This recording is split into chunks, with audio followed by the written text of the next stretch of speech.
Ako ay nahimasmasan sa ginawa ni Genesis.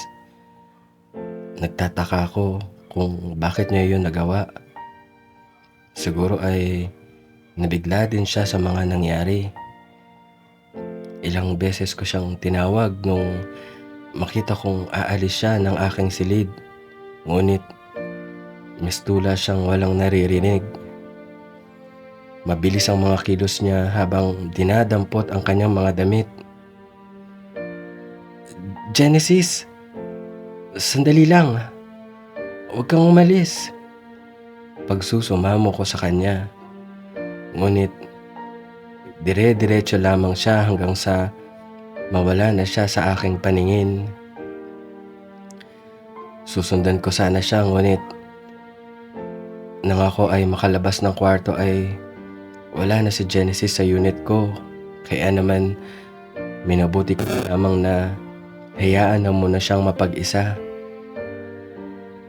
Agad na lamang akong nagbalik sa aking silid.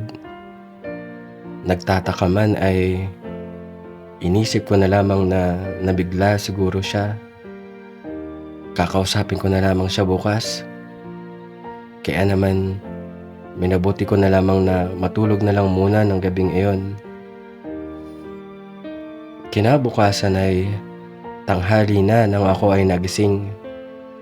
Dala na din siguro ng kalasingan nung nakaraang gabi ay sobrang sakit ng aking ulo.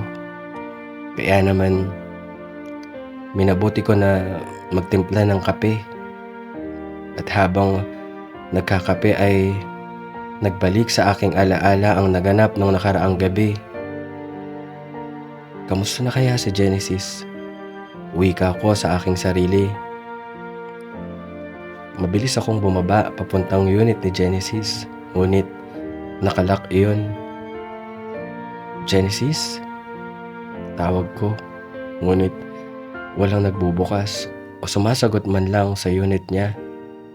Tanging mga tahol lang ni Winter ang aking naririnig. Genesis? Genesis?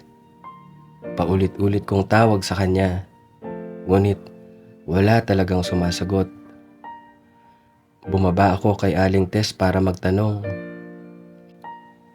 Aling Tess, napansin niyo ho ba si Genesis? Tanong ko kay Aling Tess.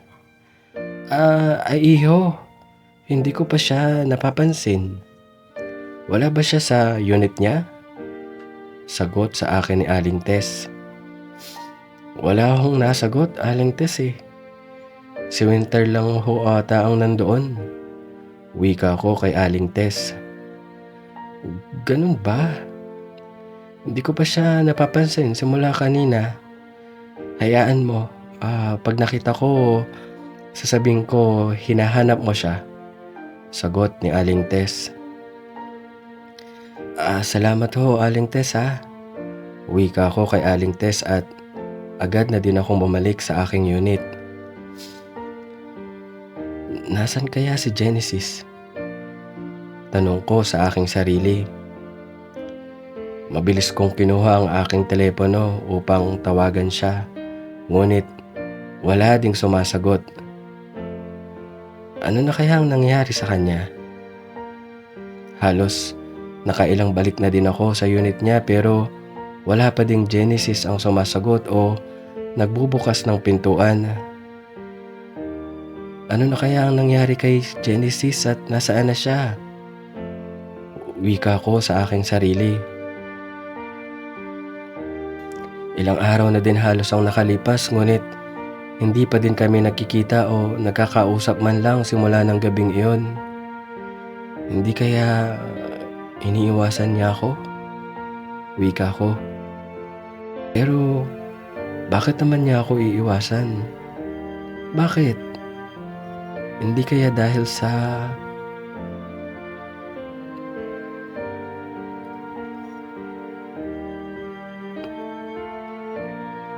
ilang araw na din ang lumipas simula ng gabing iyon.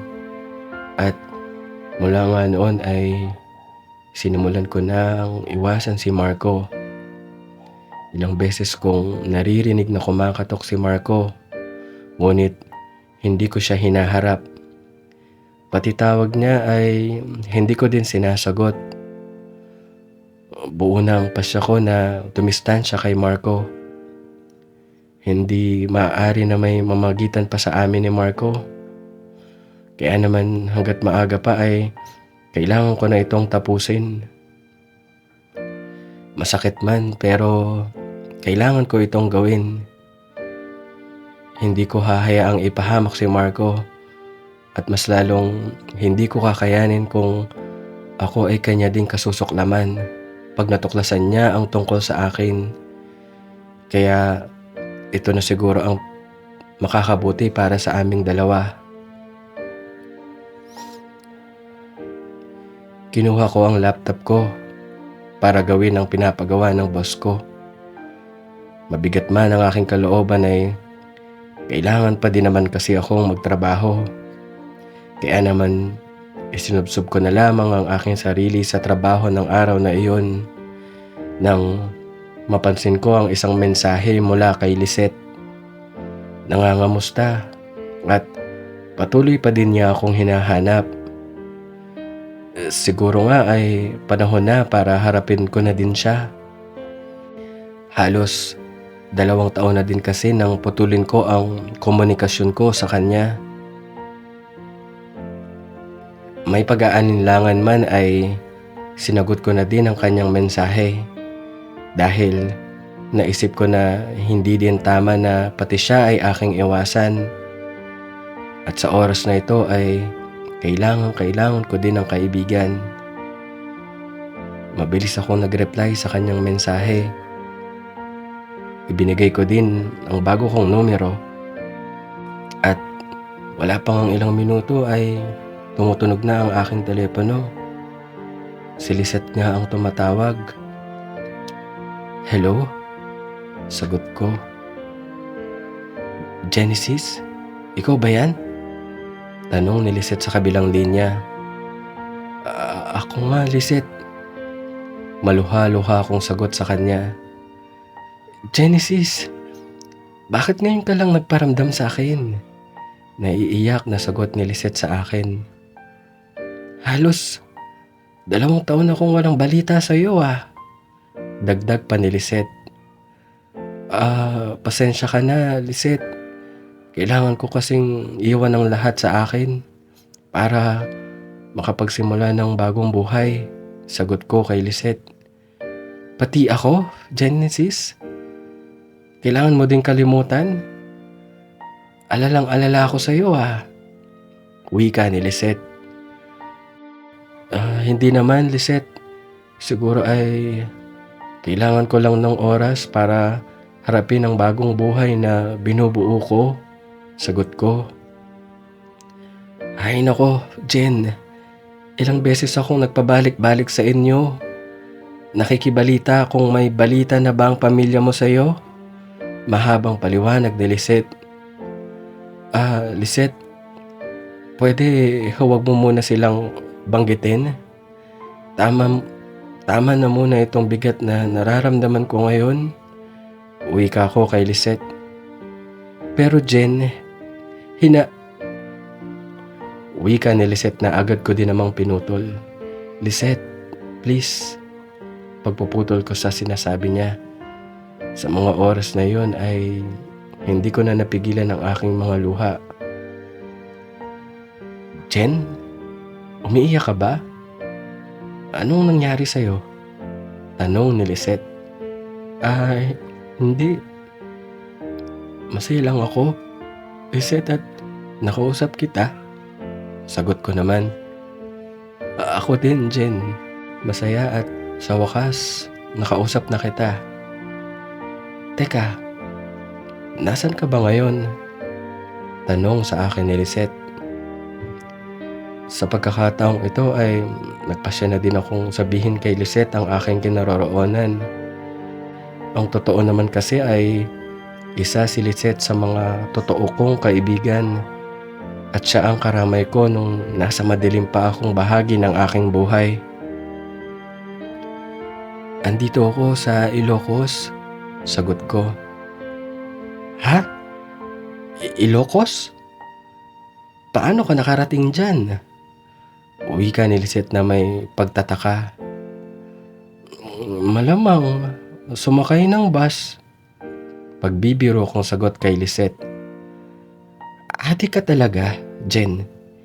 Ibigay mo nga sa akin ng kumpleto mong address nang madalaw kita agad. At hindi ako papayag na pagtaguan mo pa ako ngayon, wika ni Lisette.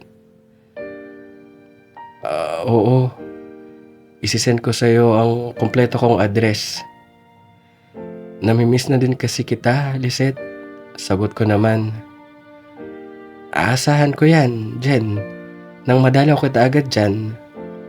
Pagtatapos naman ni Lisette ng aming pag-uusap. Matapos nga ng aming pag-uusap ay agad ko ding sinend kay Lisette ang kumpleto kong address. Nasasabik na din kasi ako makita at makausap siya ng personal. Ngunit sa pagkakataong iyon ay hindi ko na din talaga pa napigilan pang lumuha.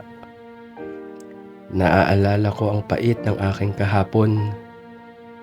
Kamusta na kaya sila nanay? Si kuya? Si bunso at mga pamangkin ko? Nasasabik na ako sa kanila. Natanggap na kaya nila ako? O hanggang ngayon ay kinasusuklaman pa din kaya nila ako? At si Marco? Kamusta na kaya siya? Kung hindi dahil sana sa sakit ko na ito ay maaari kaming maging masaya. Pati ng aking pamilya.